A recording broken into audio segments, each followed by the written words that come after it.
You're listening to the LJS podcast brought to you by LearnJazzStandards.com. If you get value out of today's episode, consider adding value back by leaving us a one-time, monthly, or annual donation at LearnJazzStandards.com/support. We appreciate your help.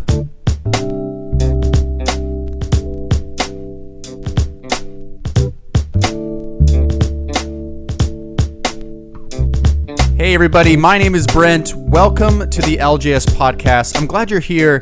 I'm glad you're listening. And on today's episode 33, I'm going to be looking at some very iconic jazz musicians and asking the question, what made them great? Was it talent? Was it practicing a lot? Or is there something more there? Something more that we don't normally look at or talk about? Something more than meets the eye? I'm going to be going into depth in that. I'm very excited to be talking about that today. Before I do that, I just want to invite you, if you haven't yet, to become part of the Learn Jazz Standards community. This is a jazz community, and I want you to be a part of it. And the way you do that is to sign up for our newsletter. You can go to LearnJazzStandards.com/newsletter. And when you become part of our jazz community, you get on the inside of so many things, and you actually get things that regular listeners and readers are not getting. So I really want to encourage you to do that. You also get a free ebook, A Jazz Guide to Practicing, when you sign up for our newsletter. So I highly encourage you to do that. Go to LearnJazzStandards.com/newsletter. Become part of the Learn Jazz Standards community.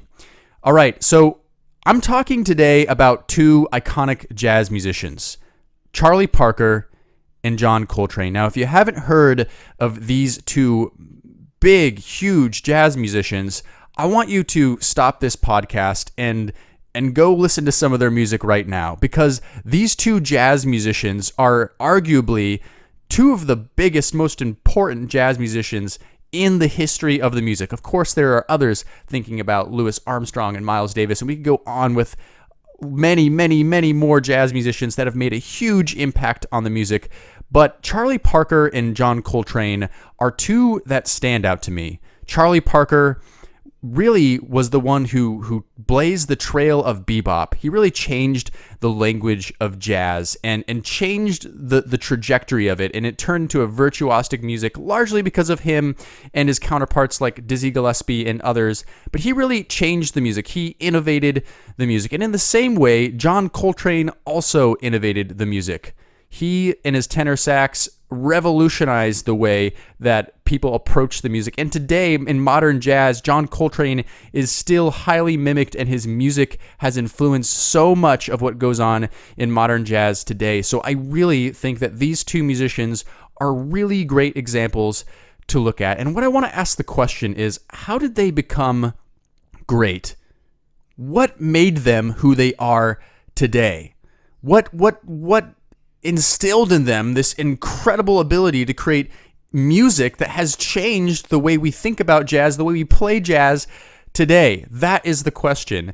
And I want to encourage you, in today's episode, I'm really going to be delving into some ideas that come from Malcolm Gladwell's book, Outliers. So if you want to do some further reading, I suggest checking out that book, Malcolm Gladwell's book, Outliers, and I'm doing some referencing of some of the concepts that he talks about, and a lot of the arguments that he makes throughout his book is about how people become successful and the different formulas that get people to that position of success, and maybe also why others don't succeed. And one of his big arguments is that talent alone is not what makes you successful. And I'd have to agree with that, because I actually know a lot of people. I live in New York City, and it's the hub of jazz, it's the hub of music, and it's the hub of a lot of art around the world, and different trends and fashions and even business. So I'm really in the center and looking at all of these kinds of different situations and different people in these situations. And I know a lot of people that are incredible musicians, incredible jazz musicians, and they're not really succeeding. In fact, a lot of them are having to quit altogether, get a day job, and almost forget about music entirely. But these are some of the most amazing musicians I've ever heard. These people are incredibly talented. And I see that in a bunch of different fields here, is people who are incredibly talented, incredibly talented, yet they're not really making it. They're not really quite pushing it over the edge. Or I also see others that have a lot of potential, yet they just don't seem to quite get over that hump to make them truly successful at their art, at their craft, at what they do. So the problem with attributing Charlie Parker and John Coltrane's success all on their talent is that we see tons of very talented musicians all over the world constantly going unnoticed, constantly not achieving quote-unquote success. Now, the other thing that Gladwell really preaches in his book and actually promotes is that in order to become successful, you need to practice. You need to spend a lot of time working on your craft. And he references what's called the 10,000 hour rule. You may have heard of it, which simply states that you need to spend 10,000 hours at least on your craft, working on your art in order to master it. Now, he doesn't go into detail about the quality of those hours or any of that or how you practiced or what different environments you practiced in. But I think his main point was simply that you have experience, that you've spent abnormally more amounts of time than the average person would spend. And I think most of us would agree that this is of course true. Everybody knows that in order to get better at whatever you do, you have to practice. You have to take time. And it doesn't matter if you practice 10 hours in one day. That doesn't necessarily mean you're going to be twice as good of a jazz musician or whatever art you do the next day. It's all about time and pressure, putting in the time, putting in the work over a long period of time and continuing to do that. I think we can all agree that that is important. And so that's one thing that we will, of course, see in the lives of Charlie Parker and John Coltrane is that they indeed practiced a lot, and that certainly aided in their success. But I also want to ask you, is that really all there is to it? Is that all there is to how Charlie Parker and John Coltrane became great? I'd have to say I don't believe so, because I know a lot of people that are both talented and practice a lot, yet they don't seem to be making huge strides in their career or standing out more than others. So there must be more to it. And so that's exactly what I want to talk about. I want to talk about how environment and opportunity can really shape how you become a better jazz musician and how you can achieve greatness in your jazz playing, and certainly what we should all be striving for. So I'm going to go into these lives of Charlie Parker and John Coltrane and take an in-depth look at them and examine the opportunity and the environments that they were in that caused them to achieve greatness. I'm going to be at the end of this going over some things that we can draw from these two musicians and how we can apply them to our jazz playing, to our particular situations. Let's check this out.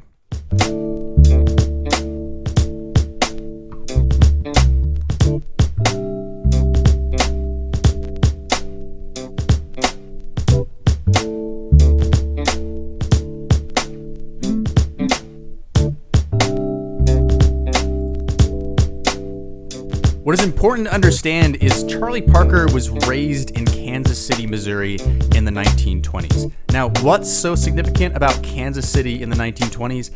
At the time, Kansas City was a booming cultural center of African American music, which included jazz, blues, and gospel. So in other words, Charlie Parker grew up surrounded by music. He had the opportunity of hearing a lot of amazing musicians come through his city. Another important thing to consider is Parker's father, though he worked on the railroad and was an alcoholic, was a trained pianist, dancer, and singer. So even though his father wasn't around very often, this would have had a big impact on his life to have a parent that played music, that was in the arts. Now, allegedly, when his father eventually abandoned the family, his mother gave him a saxophone to help cheer him up. Now, in public school, he started taking music lessons, and while he was still in school, he started playing at the local club scene in Kansas City. Okay, this is really huge. Eventually, he dropped out of school altogether to pursue a full-time career in music. Okay, so now let's stop here for a second. Raised in a huge center for African American music, a parent who was a trained pianist, dancer, and singer, access to music lessons and band classes in public school, a city where he could get actively involved in the local music scene. Sounds like some pretty good musical opportunities, right? Right. So let's move on. Now, Charlie Parker, now dropped out of school, was actively playing in the local scene in jazz and blues bands. And in 1938, he was playing in Jay McShann's band, which toured Chicago and New York. Now, Chicago in New York, let's take note of this really quick. Huge centers for jazz during this time. And he actually had a regular gig in Chicago for a while before ultimately he decided to move to New York permanently. So he's living in a city with a great music scene, helped him land a gig in a band that went on tour, which allowed him to branch out to two big music scenes and led him to New York, the hub of jazz music at the time, and which it still is today. So now from New York, this is where things really started to blossom for Charlie Parker. It was just a domino effect from here on out. Dizzy Gillespie and Thelonious Monk heard him play and were struck by his style of playing. He got a gig with Earl Hines. He joined Billy Eckstine's band. In 1945, he really made a breakthrough as he started leading a band with Dizzy Gillespie as his sideman. So these two, they were pioneering bebop together. And pretty soon, he was the new big thing, and everybody wanted to play with him. So living in New York allowed him numerous opportunities to be heard and to play with other brilliant musicians. Sounds like a lot of opportunity to me. But let's not forget the other side of the story, that side that we talked about earlier, which is the practice side. So as I said before, without practicing, the talent he possessed and the opportunities he was given would have been in vain, right? So if you have all these opportunities to play, and you even have some talent, but you don't actually nurture that talent, you don't actually take advantage of those opportunities by honing your craft, of course all of this isn't going to be in vain. That's where that 10,000 hour rule comes in. So in 1954, saxophonist Paul Desmond, hopefully you know who he is, he did an interview with Charlie Parker where Parker said that he at one time was practicing 11 to 15 hours a day over a span of about 3 to 4 years. 11 to 15 hours a day? That's an absurd amount of practicing. I mean, think about that for a second. Perhaps Charlie Parker had some talent to start out with, but imagine what happened to that talent when he started dedicating that much time and effort to playing his horn. Now, I don't know if that is entirely true. Maybe Charlie Parker exaggerated some of those hours. Maybe he didn't. I mean, certainly in order to be able to practice and focus on your instrument that long and to do that for years at a time, you must be obsessed. And I think everything in Charlie Parker's personality and in his character indicates that he was obsessed, especially in his drug addiction and his issues with alcohol. I think probably would be a backup to that. But let's just not forget about the most important part here. Think about all the opportunities he was getting to play. He was playing locally in Kansas City when he was a kid. He dropped out of school, so you can be sure he wasn't spending his time doing mathematics. He was playing music. He started touring. He moved to New York where he was playing gigs constantly. Think about all the playing time he was getting. Is there any doubt that Charlie Parker's opportunities open up the floodgates for him to practice more, to become better at his craft? I think that says it all right there. Okay, so now let's look at John Coltrane. We just took a very brief look at Charlie Parker's life. We skipped a lot of things, but we just outlined a few opportunities that he had. So now let's compare and contrast with the tenor giant John Coltrane. Now, unlike Charlie Parker, John Coltrane was not born in a booming music hub. He was born in Hamlet, North Carolina. However, his father, who was a tailor, was passionate about music and played several instruments. And his mother was also an amateur musician. So he was already born into a family where music was surrounding him. And this is really important. A lot of us know and understand that your mind when you're young is easily changed. It's like a clay mold. It just molds into what it's being surrounded with. So the younger years are really important.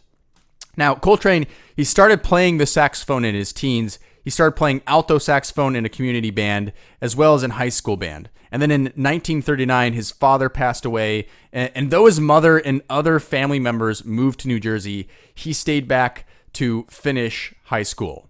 And then in 1943, Coltrane moved to Philadelphia and began studying at the Ornstein School of Music. Now, keep in mind, while he may have not had the same music scene opportunities that Charlie Parker had when he was growing up, Philadelphia is where Coltrane's opportunities really began to open up.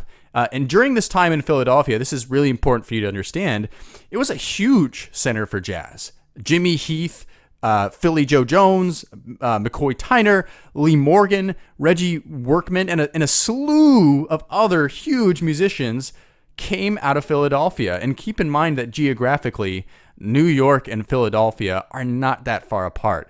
And so the jazz scene in Philly was booming. So this is really where things started to come together for John Coltrane. He was already playing jazz at his community band in his town in North Carolina. He was playing in high school in the band. So he was surrounded by music. He clearly loved the music. Now, he moved to Philadelphia, but all of this got interrupted, though, by World War II, right?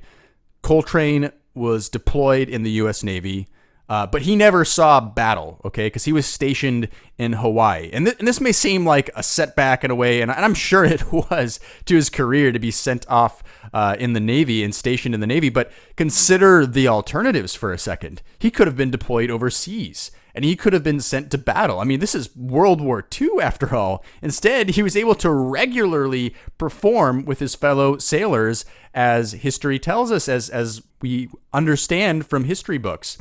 Now, surely much more time to continue honing his craft than others who were sent out to the battlefront. I mean, you have to imagine that there were lots of other talented musicians that were sent off to war, sent to the battlefield, either killed or coming back with post-traumatic stress disorder and other things. You know, this was essentially, as far as getting sent off to war, this was pretty good for Coltrane. He was playing music all the time, allegedly, with his fellow sailors.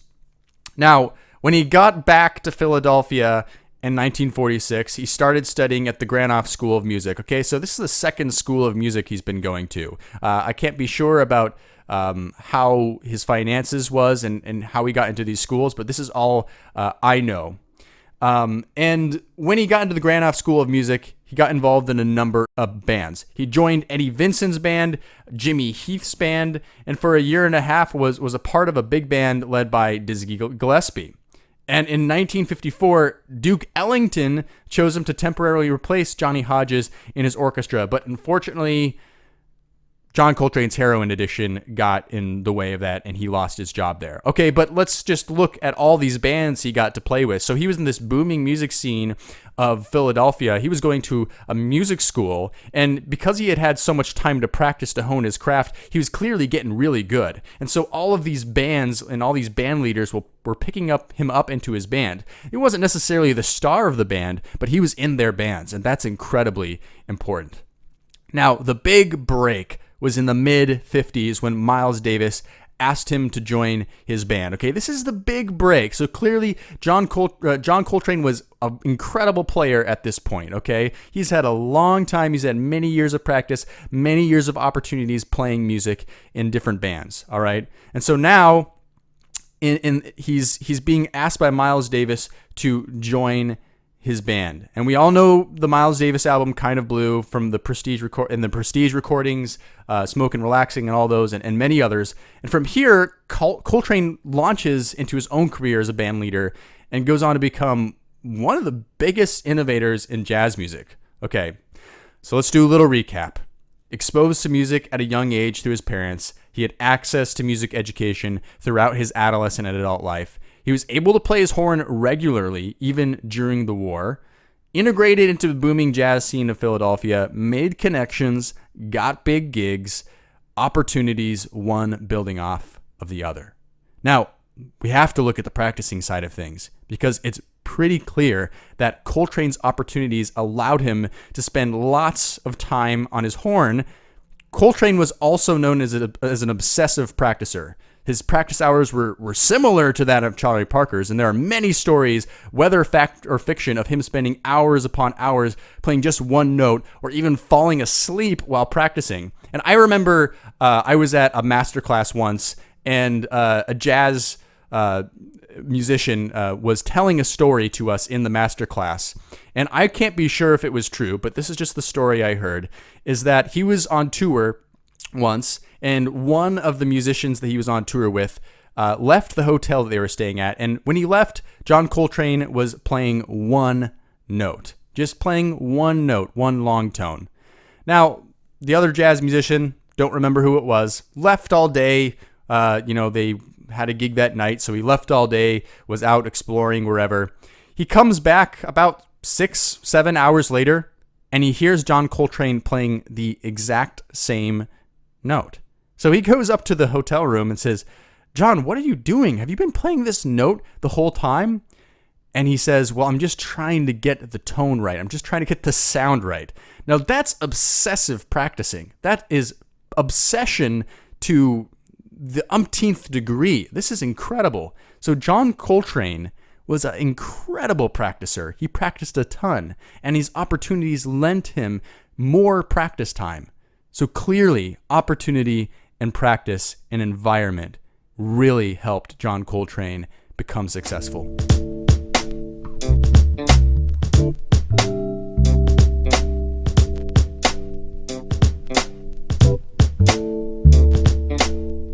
Now, please don't misunderstand me. I'm not saying that Charlie Parker and John Coltrane only became great because of the opportunities, environment, and the practice time that they put in.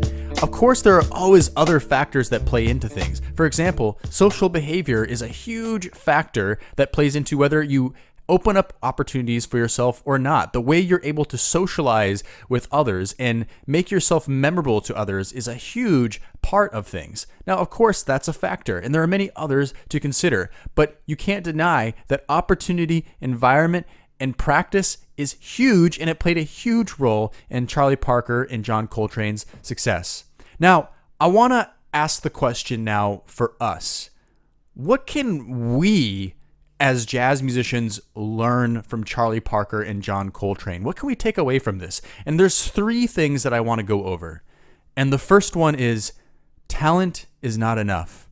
Talent is not enough. You may think you have a lot of talent, or you may think you don't have any talent at all. Regardless, talent alone will not guarantee you musical success. If you believe you are not talented, realize that musical success is still achievable, whatever that looks like to you, whatever you define musical success to be. And if you believe that you are talented, realize that it means very little unless you nurture it. You have to work with your talent and grow your talent. Okay, now the second takeaway is look for opportunity. Look for opportunity. You may feel like you've been born into lots of musical opportunity, and you may feel like you haven't been born into very much musical opportunity. Regardless, it's up to you to either take advantage of it or seek it out. So if you walk through one open door, it may lead into another and to another. And if you see no open doors, it could mean that you just need to build one of your own or move into a different house. So you need to look for opportunity. There's opportunity everywhere. You know, a good example of this in my life is when Hal Leonard, the music book publication company, first approached me to write a book for them. At first, I thought to myself, where did this come from, and why do they want me to write a book for them? And at first, I thought, I don't know if I should say yes or not. But then I realized, well, there's an opportunity at hand. There's something here that I can get involved with. And so I took the opportunity. Sometimes opportunities present themselves. Some may not be quite as grand as the one I just described for myself. It could be a small opportunity, an opportunity to play a gig with maybe someone that you feel a little intimidated to play with. Maybe they're a better musician than you. But don't let the fear dictate taking that opportunity. Just take the opportunity and do it. It could be small opportunities. It could be big opportunities. Maybe you're not seeing the opportunities. Then go make some of your own. There's always something that you can do with your situation to find opportunities. Okay, so look for opportunity because we know that opportunity is so important. Now, the third takeaway is 10,000 hours. It seems about right. It seems about right. Of course, you could spend 10,000 hours poorly. I mean, it's possible that you might not be practicing in a way that will produce real results, but at the end of the day, musical success is a result of time and pressure. So the more time that you spend the closer you'll get to musical freedom and proficiency. There are no shortcuts. Becoming a better jazz musician is not cheap or easy.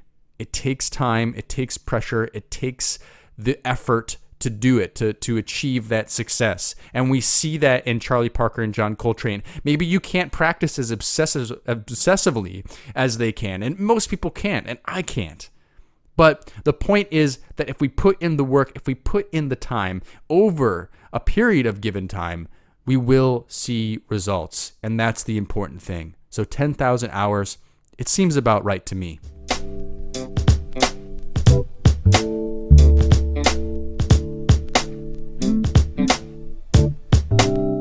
All right, that's all for today's show today. I want to thank you for listening. I want to thank you for tuning in. And I want to hear from you. What do you think about this? What's your opinion? Do you have anything else to add? This is a jazz community, so let's all talk to each other. If you're on the website, leave a comment in the comment section below and lend your opinion to the community. Now remember, if you got value out of today's podcast episode, consider adding value back by leaving us a one-time, monthly, or annual donation. You can do that if you're on the website by clicking the support button below, or you can go to learnjazzstandards.com/support. That would really help us out, continue the production of this podcast. We're going to be coming out with episode 34 next week. We'll see you then.